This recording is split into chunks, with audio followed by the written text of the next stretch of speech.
नमस्कार। मैं आचार्य करुणाशंकर मिश्र अपने YouTube चैनल नंदी घोष के माध्यम से आज आपके सामने कर्म और प्रारब्ध के फल के विषय में वार्ता करेंगे। सामान्यतः लोग कर्म को देखते रहते हैं, लेकिन प्रारब्ध दिखाई नहीं पड़ता है। प्रारब्ध भी कर्म ही है और यह प्रारब्ध पूर्व में किए गए शुभ और अशुभ कर्मों का परिणाम है, जिसे हम प्रारब्ध कहते हैं। इसे जनमानस में भावी भी कहते हैं और प्रारब्ध और भावी में कोई अंतर नहीं है, यह दोनों एक ही हैं। लोक प्रचलन में ये बात प्रसिद्ध है कि कर्म प्रधान विश्व रचि राखा, ओ जो जस करई सो तस फल चाखा। इस पूरे विश्व में ये विदित है कि कर्म की प्रधानता है और जो जैसा कर्म करता है उसको उसी के अनुसार फल प्राप्त होता है। शुभ अरु अशुभ कर्म अनुहारी, ईस देई फल हृदय विचारी।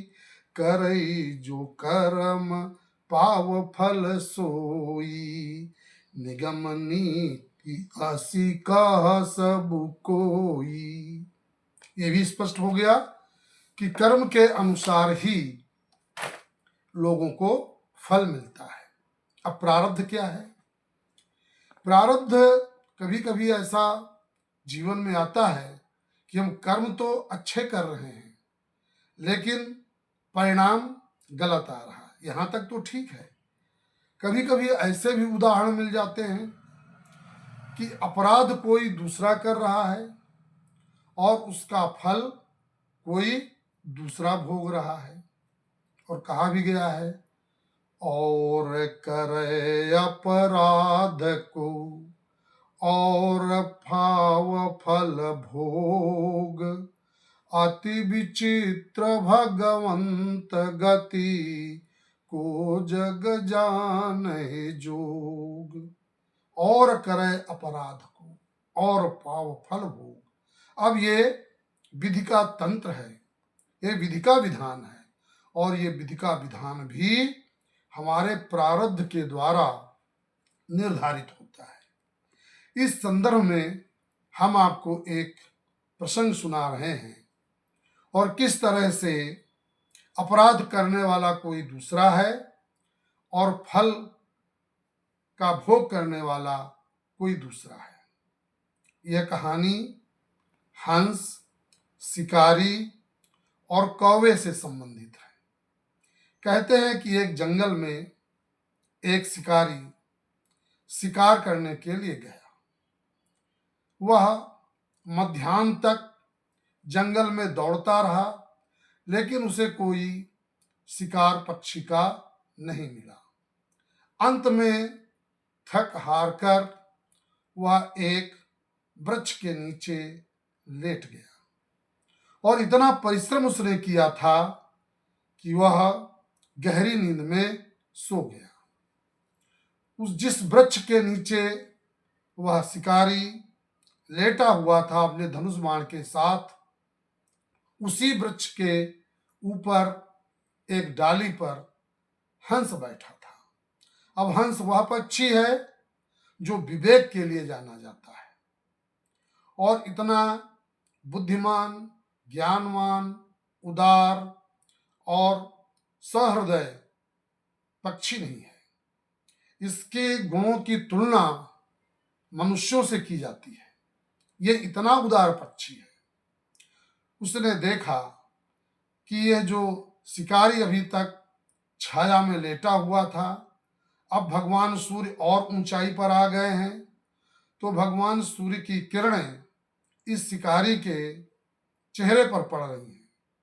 उस हंस ने विचार किया कि यदि इसी तरह से सूर्य की किरणें इसके चेहरे पर पड़ती रहेंगी तो यह थका हुआ व्यक्ति नींद से उठ बैठेगा, इसकी नींद टूट जाएगी, इसके विश्राम में व्यवधान आ जाएगा।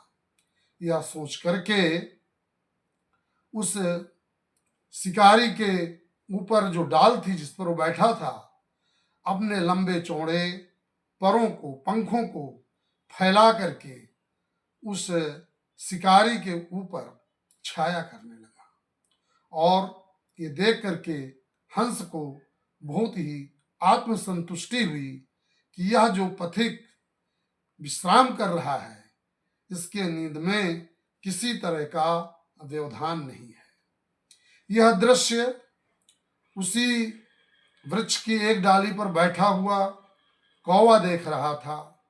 उसको यह अच्छा नहीं लगा और वह उड़ता हुआ हंस के पास आया और जो नीचे लेटा हुआ शिकारी था उसके चेहरे पर वीट कर दिया और वीट करके उड़ गया। अब वीट में दुर्गंध थी। जैसे ही उस शिकारी के चेहरे पर उस कौवे की वीट पड़ी, दुर्गंध महसूस हुई, तो इससे उस शिकारी की नींद टूट गई और उस वीट को देख करके उसे क्रोध आया कि किसी पक्षी ने हमारे ऊपर वीट कर दिया है। जब उसने अपनी निगाह वृक्ष के ऊपर चलाई, देखी, दृश्य देखा, तो देखा एक सफेद श्वेत रंग का पक्षी अपने पंख फैलाए हुए बैठा है। अब उसकी समझ में यह नहीं आया कि हमारे ऊपर छाया कर रहा है। उस हंस की गति ऐसी उसने महसूस किया, अनुभव किया कि इसी पक्षी ने हमारे ऊपर बीट किया है। और बिना विचारे उसने अपने धनुष को उठाया, उस पर बाण का संधान किया और उस विवेकवान हंस पक्षी पर चला दिया और वह हंस पक्षी नीचे गिरा और उसके प्राण पखेरु उड़ गए। ये देख करके लोगों ने कहा, इस कहानी को सुनकर के लोगों ने यही कहा कि और करे अपराध को और पाव फल भोग, अति विचित्र भगवंत गति को जग जाने जो। इस जो हंस की मृत्यु हुई, मेरी समझ में आता है कि यह उसके पूर्व जन्म के अशुभ कर्मों का परिणाम रहा होगा और यही प्रारब्ध है। नमस्कार।